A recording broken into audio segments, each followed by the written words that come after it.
Meu pai me agrediu na frente de toda a nossa família quando me recusei a me mudar para o porão, só para que meu irmão desempregado e a esposa grávida dele pudessem ficar com o meu quarto. Eles não faziam ideia de que eu é que vinha pagando a hipoteca e todas as contas de serviços públicos há anos. 3 dias depois, eles descobriram o que acontece quando o dinheiro simplesmente para de entrar. Obrigada por estar aqui comigo hoje. Espero que você esteja tendo um dia maravilhoso, onde quer que esteja. Eu adoraria se você pudesse comentar aí embaixo de qual cidade ou país você está assistindo, e que horas são aí. Agora, vamos começar nossa história juntos. O zumbido do meu computador era o único som que ainda fazia sentido. Um zumbido limpo, constante. O som da lógica e da ordem, de uns e zeros construindo mundos dentro de uma tela brilhante. Aqui, no meu antigo quarto de infância que virou escritório remoto, eu era um criador, um solucionador de problemas. Um desenvolvedor sênior de software com apenas 22 anos. O tipo de história de sucesso que meus pais adoram contar casualmente para os amigos. Mas, do lado de fora desta porta, o código não compilava. A lógica desmoronava. Fora daqui, eu era só o Ethan, o filho mais novo e confiável. O caixa eletrônico humano. O pilar silencioso sustentando uma casa que, pouco a pouco, ia caindo aos pedaços. A porta rangeu ao abrir, e junto com o cheiro de carne assada, entrou também o cheiro da ansiedade. Era minha mãe, Sharon, com um prato na mão, uma fatia de torta de maçã. O sorriso dela era caloroso, mas ensaiado. Daquele tipo que ela usava quando estava prestes a pedir alguma coisa. Você trabalha demais, meu querido, ela disse, colocando o prato no cantinho da minha mesa, perigosamente perto de uma pilha de manuais técnicos. Não sei como você aguenta ficar olhando para essa tela o dia todo. É assim que a salsicha é feita, mãe, respondi com um sorriso cansado. Eu estava depurando uma falha crítica fazia mais de 6 horas, e meu cérebro já estava derretido como ovos mexidos. Ela alisou meu cabelo para trás, um gesto da minha infância que agora parecia mais um aviso do que vinha a seguir. Nós temos muito orgulho de você. Você sabe disso, né? Eu sei, mãe. Ela deixou a mão repousar no meu ombro. Escuta, querido, sei que não é a melhor hora, mas eu estava olhando os recibos do supermercado e as coisas estão tão mais caras esse mês. Tá faltando uns $200 para fazer aquela compra grande do fim de semana. Eu não olhei para ela. Continuei encarando a tela, com os dedos parados sobre o teclado. Eu sabia que ela tinha feito compras enormes 3 dias atrás.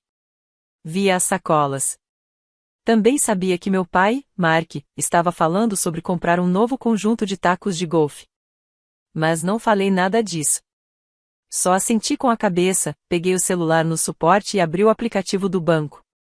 Sem problema, murmurei, tocando a tela com o polegar. Vou transferir para você.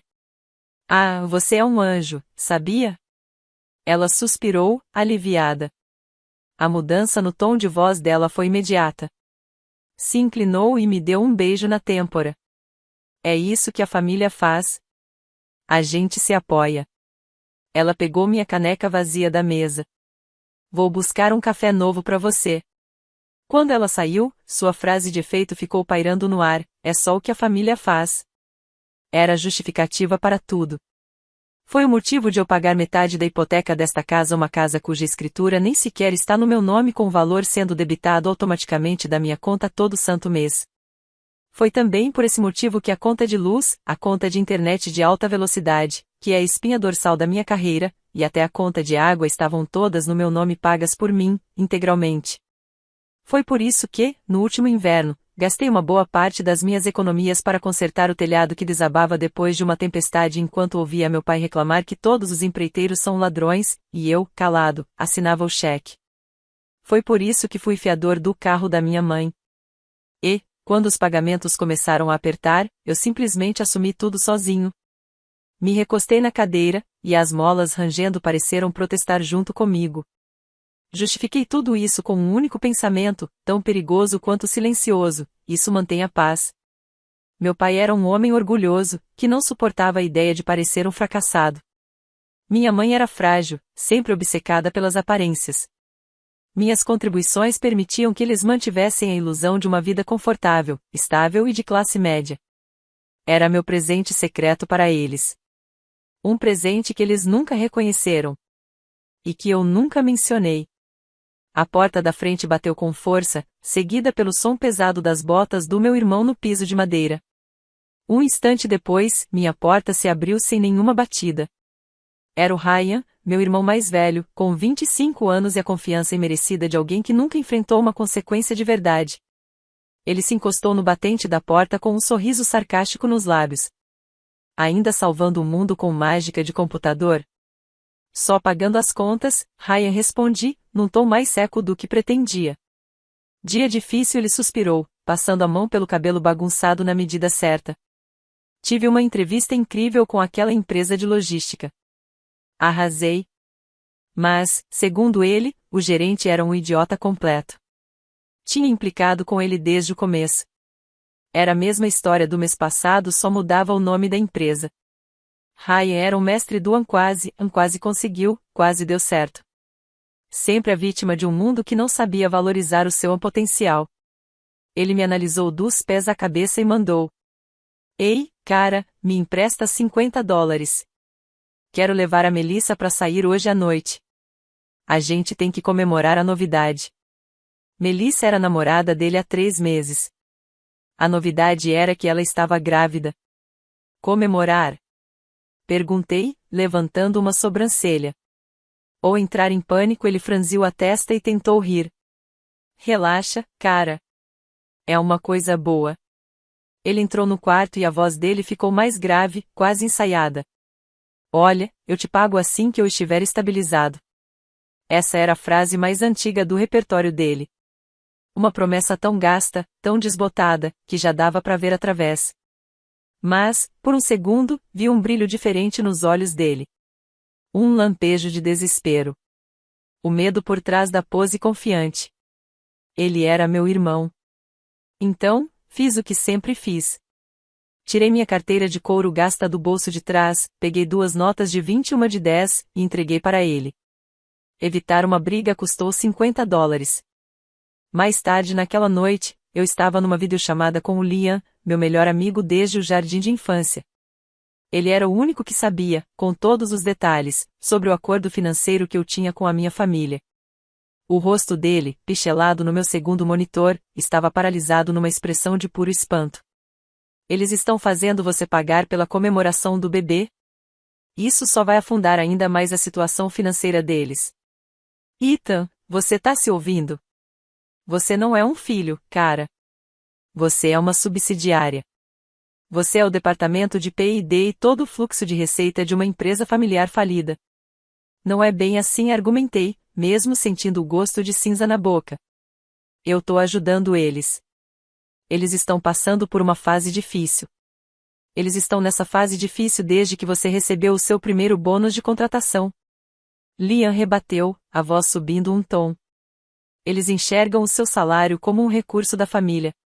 Seu pai compra tacos novos, sua mãe ganha um carro, o Ryan tem grana para sair à noite, e você continua morando no mesmo quarto de quando tinha 15 anos.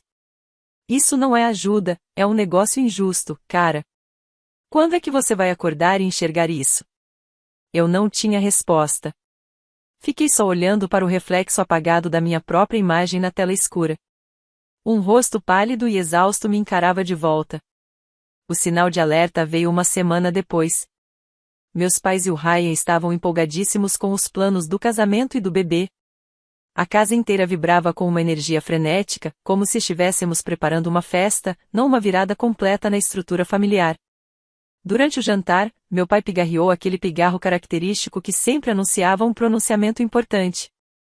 Ele sorriu primeiro para o Ryan, depois para mim. Sabe, com o bebê chegando e o Ryan e a Melissa começando uma nova vida juntos, todos nós vamos precisar fazer alguns ajustes. Grandes mudanças estão vindo aí. Ele deu um tapinha firme e possessivo no meu ombro. É um momento emocionante, um momento para a família realmente se unir. A palavra ajustes caiu no fundo do meu estômago como uma pedra pesada. Olhei em volta, para os rostos sorridentes à mesa. O orgulho arrogante do meu pai. A alegria emocionada da minha mãe. A satisfação presunçosa do meu irmão. E, Pela primeira vez na vida, eu não me senti parte da família. Me senti como um recurso. Um ativo prestes a ser realocado. A conversa em família aconteceu 2 dias depois. Eles me chamaram para a sala de estar. O mesmo sofá florido de sempre, já marcado por décadas de tensões não ditas, foi o palco. Meu pai se acomodou em sua poltrona de sempre, o trono de onde ele sempre emitia suas decisões. Minha mãe se sentou na beirada do puff, segurando minhas mãos de um jeito que parecia mais uma sentença do que um carinho. Ethan, começou meu pai, com uma gravidade ensaiada na voz, sua mãe e eu temos pensado muito sobre o futuro, sobre esta família. Ele fez um gesto amplo com as mãos, como se quisesse englobar todo o conceito de família num só movimento. O Ryan e a Melissa precisam de um verdadeiro recomeço. Um quarto de verdade para construir o ninho deles. Para receber nosso primeiro neto. Fiquei em silêncio. Meu coração começou a acelerar. Eu sabia exatamente onde aquilo ia parar. Meu pai se inclinou para frente, como se estivesse dividindo uma ideia brilhante, e abriu um sorriso cúmplice. Temos uma solução maravilhosa. Uma forma de você contribuir de maneira realmente significativa. Ele fez uma pausa, como se estivesse prestes a revelar uma grande honra. Vamos te levar pro porão. É espaçoso, meu pai disse, com aquele tom de quem está anunciando uma grande conquista e vai dar aos recém-casados a privacidade e o espaço de que eles precisam, no seu antigo quarto. Ele falou aquilo com tanta convicção, como se estivesse me contando que eu tinha ganhado um prêmio. Mas ele não estava perguntando.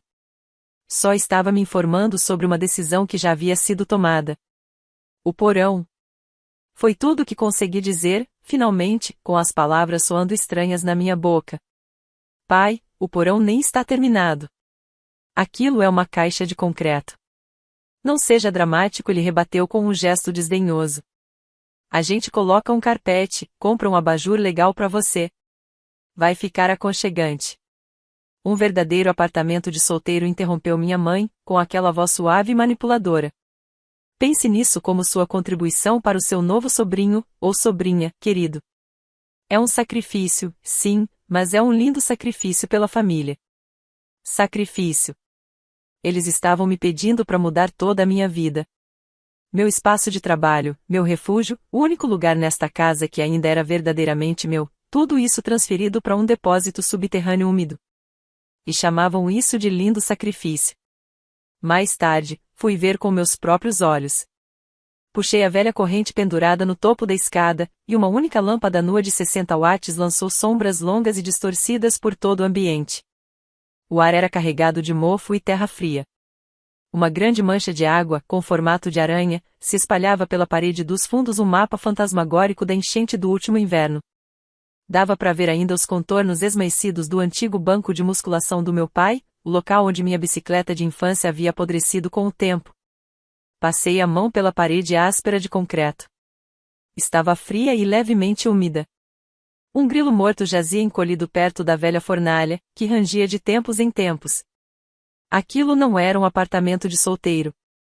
Era um túmulo. E eles queriam me enterrar nele. No dia seguinte, tentei conversar de novo com eles. Aproveitei um momento na cozinha, enquanto minha mãe fazia café. Olha, comecei, tentando manter um tom calmo e racional, eu entendo que vocês queiram ajudar o Ryan. Eu também quero. Mas eu não posso trabalhar no porão. Meu trabalho exige um ambiente estável, seguro e seco. Eu tenho milhares de dólares em equipamentos, mãe. Vários monitores, servidores, preciso de tomadas dedicadas, rede cabeada. O Wi-Fi nem sequer alcança o porão. Meu pai, lendo a página de esportes na mesa, nem levantou os olhos. Você dá um jeito. Você é o inteligente, não é? Não se trata de ser inteligente, pai. É sobre logística. Meu trabalho, o trabalho que paga a internet de alta velocidade que vocês usam, depende dessa configuração. Ah, Ethan, não complica, suspirou minha mãe, virando-se do balcão. O rosto dela era uma máscara de cansaço e decepção. Você tá fazendo tudo girar em torno de você. Pense no bebê. Seu irmão precisa disso. Seu irmão precisa disso. As 4 palavras que governaram toda a minha vida. Ryan precisava de uma bicicleta nova? A minha virava usada. Ryan precisava de reforço escolar? A minha mesada desaparecia. Ryan precisava, e Ethan dava um jeito. Mas dessa vez, o que ele precisava, era da minha dignidade. Naquela noite, ouvi Ryan e Melissa conversando no corredor. Eu estava indo pegar um copo d'água na cozinha, mas congelei quando escutei suas vozes, sussurrando. Eu não sei, Mel, disse Ryan, com uma hesitação que raramente se via nele. Parece meio errado. Esse quarto é dele, sabe? Ele trabalha lá. Querido, seja realista. A voz de Melissa veio cortante, pragmática. A gente precisa do espaço. Vamos ter um bebê. O que você quer que a gente faça? Morar no porão? Ele é solteiro. Ele consegue. Ele é inteligente. Ele vai dar um jeito. Não seja mole quanto a isso. A gente precisa pensar na nossa família agora. Ele ficou em silêncio por um momento. É verdade. Você tem razão. Ouvir aquilo dela, dito de forma tão direta e sem o menor sinal de arrependimento, solidificou algo dentro de mim. Eu não era família para ela. Eu era um obstáculo. Um recurso. Algo a ser aproveitado. E o meu irmão, a pessoa que, em teoria, deveria ser meu aliado, era fraco demais para me defender. Fácil de manipular. Sempre escolhia o caminho mais cômodo. No dia seguinte, meu celular tocou. Era a tia Carol, irmã mais nova do meu pai. A ovelha negra da família. Aquela que se mudou para outro estado, que preferia a verdade às aparências. Fiquei sabendo, disse ela, com a voz seca. Seu pai me ligou todo empolgado para contar sobre o bebê do Ryan e os maravilhosos novos arranjos de moradia. Soltei um suspiro cansado. Ita, ela respondeu, com um tom mais suave, vou dizer isso só uma vez. Você sempre foi um bom menino. Um bom filho. Um bom irmão. Mas às vezes, ser bom demais faz com que os outros esqueçam do seu valor. Eles começam a ver a sua gentileza não como um presente, mas como uma obrigação. Não deixe que te apaguem. As palavras dela me atingiram como uma explosão silenciosa, reverberando por anos de submissão automática. Não deixe que te apaguem. Era exatamente isso que estavam tentando fazer. Apagar as minhas necessidades, meu espaço, minha contribuição, até que tudo o que restasse de mim fosse a função que eu desempenhava. Nada mais. Naquela noite, recebi por e-mail o convite para o churrasco e reunião anual da família Miller. Meu pai me interceptou na escada. Ei, campeão! Disse ele, me dando um tapa nas costas que foi mais forte do que precisava. No churrasco, vou contar para todo mundo a boa notícia sobre você estar ajudando seu irmão. Vai ser demais. Mostrar para a família inteira como a gente se mantém unido. Era isso. O ponto sem retorno. Ele ia transformar a minha humilhação pessoal numa exibição pública da sua generosidade.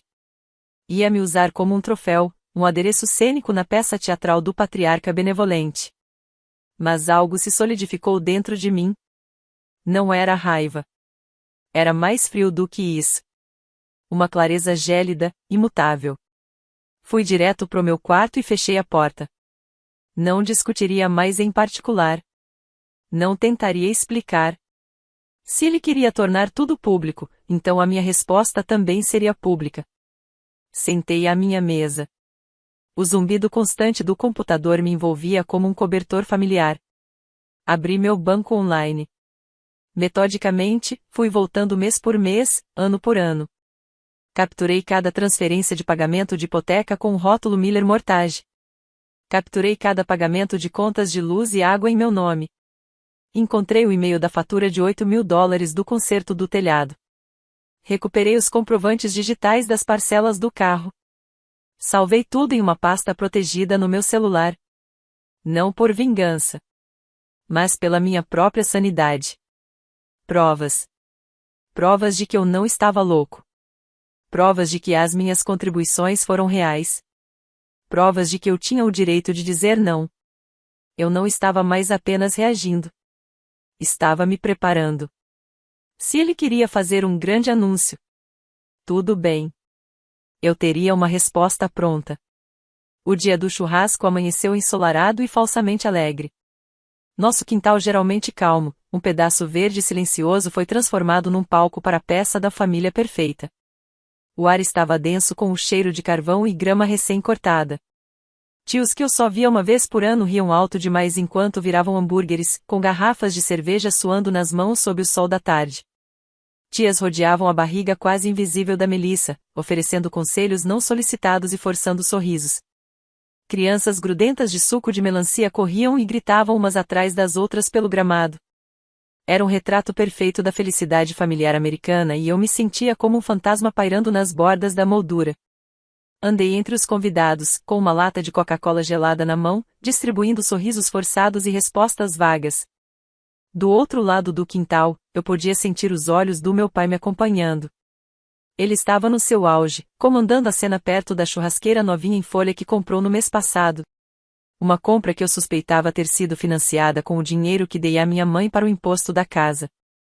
Achei um canto perto do velho carvalho, sentei-me à sombra, tomando minha bebida e assistindo ao espetáculo. Ryan desempenhava com perfeição o papel de futuro pai. Uma mão pousada protetoramente no ombro de Melissa, aceitando parabéns com aquele ar de orgulho tranquilo. Minha mãe flutuava entre os grupos como um beija-flor social, garantindo que todos estivessem alimentados, hidratados e encantados. Então meu pai tilintou uma faca contra a garrafa de cerveja. O som cortou o ambiente alegre como uma navalha. Atenção, pessoal. Posso pedir um minutinho? As conversas cessaram.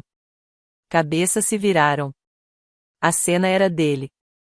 Ele passou o braço pelos ombros da minha mãe e a puxou para perto. Como todos sabem, temos uma notícia maravilhosa na família Miller. Meu filho Ryan e sua adorável esposa Melissa estão esperando um bebê. O quintal explodiu em aplausos e exclamações. Ele esperou o barulho diminuir, o sorriso cada vez mais largo. E em momentos como este, é que vemos a verdadeira força de uma família. Como nos unimos, como apoiamos uns aos outros. Ele varreu a multidão com os olhos, até encontrar os meus. Apontou para mim com a garrafa na mão. E eu nunca estive tão orgulhoso do meu outro filho, Ethan. Por ajudar seu irmão e a Melissa a começarem da melhor forma possível. Ethan, com generosidade de coração aberto, ofereceu seu quarto para eles e vai montar um novo espaço para si no porão. Ele me olhou, como um rei esperando a reverência de um súdito leal. Esse é o tipo de homem que ele é. Esse é o tipo de família que somos. Vamos aplaudir Ethan. Alguns começaram a bater palmas, rostos brilhando de admiração. Ryan sorria de orelha a orelha. Minha mãe enxugava os olhos com os dedos. E, no meio de tudo isso, uma estranha calma me envolveu. O barulho da festa virou um zumbido distante, abafado, como se eu estivesse assistindo a cena de fora do meu corpo. Respirei fundo. Na verdade, pai, disse eu. Minha voz não foi alta, mas cortou o silêncio com firmeza. Acho que houve um mal-entendido. Os aplausos morreram na hora. Todos os olhares se voltaram para mim. O sorriso do meu pai congelou. Eu não vou abrir mão do meu quarto. Falei com clareza. E sustentei o olhar dele. O silêncio que se seguiu era denso, absoluto. O único som que restava era o chiado dos hambúrgueres na grelha. O rosto do meu pai, que momentos antes irradiava orgulho, começou a mudar. A cor subiu do pescoço até as bochechas, como lava prestes a explodir. O que foi que você disse? Ele perguntou, com a voz baixa e carregada de ameaça. Ryan deu um passo à frente, o rosto incrédulo. Cara, qual é o seu problema? A gente já conversou sobre isso. É só por um tempo. O meu problema, Ryan, disse eu, virando para ele, é que meu quarto também é meu escritório. É o espaço onde eu trabalho. Onde eu ganho o dinheiro que... Não consegui terminar. Meu pai se moveu mais rápido do que eu via se mover em anos. Ele fechou a distância entre nós em 3 passos largos. Antes que eu pudesse reagir, seu braço se ergueu para trás. E o estalo da palma da mão dele contra a minha bochecha foi alto, seco, horrível. Parecia o som de um galho se partindo. O impacto reverberou pelo meu maxilar como uma onda de choque. Minha cabeça virou bruscamente para o lado. Um suspiro coletivo percorreu a multidão. Por um instante, o mundo se reduziu ao calor ardente no meu rosto e a um zumbido agudo nos ouvidos. Senti o gosto metálico do sangue onde meus dentes rasparam o interior da bochecha. Meu peito apertou, como se alguém tivesse enrolado arame farpado em volta dos meus pulmões. Virei a cabeça devagar para encará-lo. O peito dele subia e descia com força.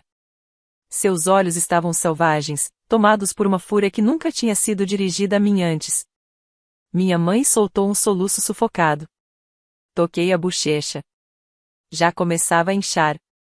Olhei para o homem que tinha acabado de agredir o próprio filho. Na frente de 30 parentes. Só porque ele se recusou a abrir mão do próprio quarto. Você me bateu, murmurei, quase num sussurro.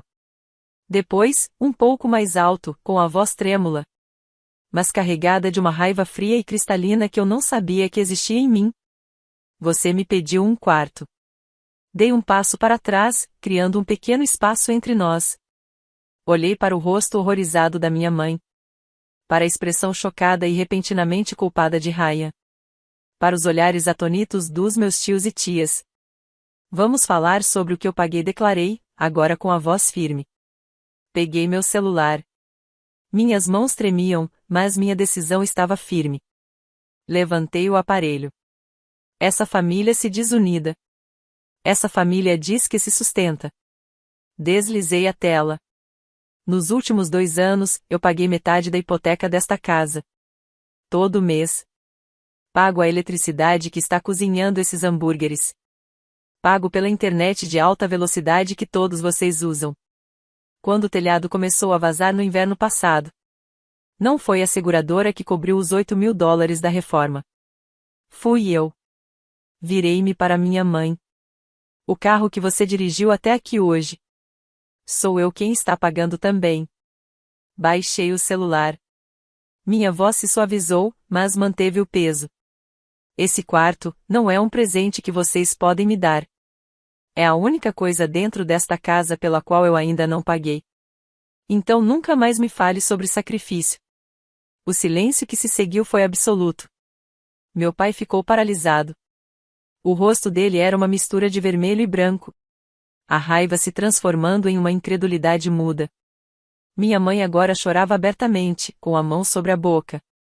Ryan parecia prestes a vomitar. Não conseguia nem olhar nos meus olhos. Tia Carol foi a primeira a se mover. Veio direto até mim, colocou a mão no meu braço. Vamos embora, Ethan, disse ela suavemente. Vamos. Assenti, sem desviar o olhar do meu pai. Deixei que ela me guiasse. Fui passando pela minha família. Pelos destroços do retrato perfeito que eles tentaram pintar. E não senti triunfo. Senti um vazio imenso, profundo, oco. Ethan, espera! Gritou minha mãe, chorando, a voz embargada. Mas eu não parei. Atravessei o portão lateral, entrei no carro e bati a porta. O som foi definitivo. Talvez o som mais decisivo que já ouvi na vida. Virei a chave. E enquanto o carro se afastava da calçada, olhei pelo retrovisor.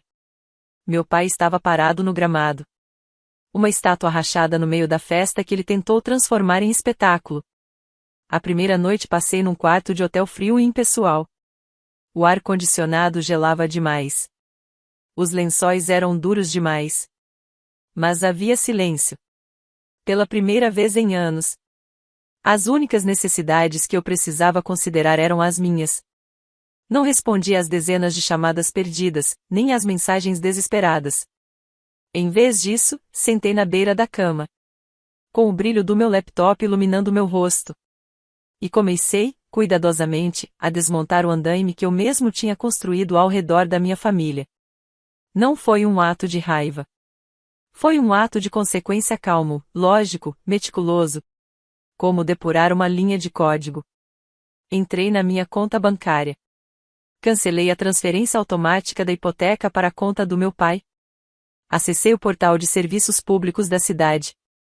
Energia, água, internet e todos os serviços pelos quais eu pagava foram programados para serem desconectados por falta de pagamento. A partir daquele momento, o pagamento do carro da minha mãe também foi suspenso. Mudei a senha da conta. Cancelei o débito automático. Cada clique era um corte silencioso. Cada ação, um fio de dependência sendo cortado. Quando terminei, bloqueei todos os números. Desliguei o telefone. Eu precisava de silêncio. 3 dias depois, voltei para casa. Liam foi comigo uma presença discreta, constante, pela qual eu era profundamente grato. Só precisava pegar meu computador, meu equipamento de trabalho e algumas roupas. O resto, eles podiam ficar. A casa estava assustadoramente silenciosa. Nenhuma luz acesa, mesmo sendo uma tarde nublada e sombria. Tudo parecia vazio. Mas minhas chaves ainda funcionavam. Entramos em um silêncio pesado, escuro. O ar estava frio, viciado. O zumbido familiar da geladeira havia sumido. Encontramos meus pais na sala de estar. Sentados como fantasmas sob a luz cinza da tarde. Meu pai estava afundado na poltrona. Parecendo 10 anos mais velho. Minha mãe estava no sofá, o rosto inchado, manchado de lágrimas. Ambos olharam para mim quando entrei. Os olhos arregalados, misto de medo e desespero. Ethan, minha mãe sussurrou, levantando-se devagar. Graças a Deus, não havia eletricidade. A internet caiu. Recebemos uma carta, um aviso urgente da hipoteca. Eu sei, respondi com calma. Eu parei de pagar. Meu pai finalmente se moveu. Você fez isso? Murmurou. A voz era uma sombra fraca do tom autoritário de sempre. Você deixaria sua própria família no escuro? Você me deu um tapa na frente de todo mundo, respondi, frio. Acho que temos definições diferentes do que é uma família. Foi nesse momento que minha mãe desabou. A fachada de decepção cansada ruiu. E um desespero cru, feio, veio à tona. Você não entende. Ela soluçou, dando um passo em minha direção. A gente precisava daquele dinheiro. A gente tinha que ter. Precisavam para quê? Perguntei, com a velha amargura voltando. Para comprar mais tacos de golfe? Não. Ela chorou. E, então, a verdade, toda a verdade. Uma enxurrada de vergonha escondida por anos, finalmente veio à tona. A outra hipoteca, a segunda que fizemos anos atrás. Os cartões de crédito. Ethan, estamos nos afogando há anos. Seu dinheiro era a única coisa que nos mantinha vivos. Eu não sabia mais o que fazer. Ela caiu no sofá novamente. Soluçava tanto que o corpo tremia. O segredo foi revelado. Não se tratava de orgulho, nem de autoridade. Era sobre uma base podre. Uma vida construída sobre dívidas, desespero e vergonha. Eles não estavam me usando para luxos. Estavam me usando para sobreviver. E mesmo assim, me tratavam como um fardo. Liam colocou a mão no meu ombro. Um sinal silencioso, ele estava pronto para começar a juntar minhas coisas. Quando ele subiu as escadas, Ryan apareceu no corredor. Ele parecia péssimo. Pálido, olhos vermelhos. E o antigo sorriso confiante desaparecido. No lugar, havia apenas vergonha. Pura e vazia. Ele me impediu de seguir Liam. Não olhou para nossos pais. Olhou só para mim. Ethan, disse, a voz quase um sussurro. Me desculpa por ter ficado calado. Naquela hora, quando nosso pai te bateu. Quando você falou tudo aquilo sobre as contas. Eu não fazia ideia. Ele balançou a cabeça, tentando encontrar as palavras. Eu sempre achei que o pai tinha tudo sob controle. Tinha inveja de você, cara. Você conseguiu um emprego bom. Tem sua vida organizada. E eu não tenho nada. Os olhos dele se encheram de lágrimas. Eu vou ser pai, Ethan. E me sinto um fracasso. Tava com medo de não conseguir sustentar meu filho. Então só aceitei. Era mais fácil do que admitir que sou um perdedor. Me desculpa. Foi a coisa mais honesta que já ouvi ele dizer. Naquele instante, ele não era mais o menino de ouro. Era só um homem assustado, finalmente encarando a verdade sobre si mesmo. Meus pais tentaram uma nova tática, implorar. Pediram que eu religasse a energia. Queriam conversar, resolver as coisas. Meu pai até me ofereceu um acordo. Eu poderia ficar com o quarto, desde que voltasse a pagar tudo. Eu balancei a cabeça.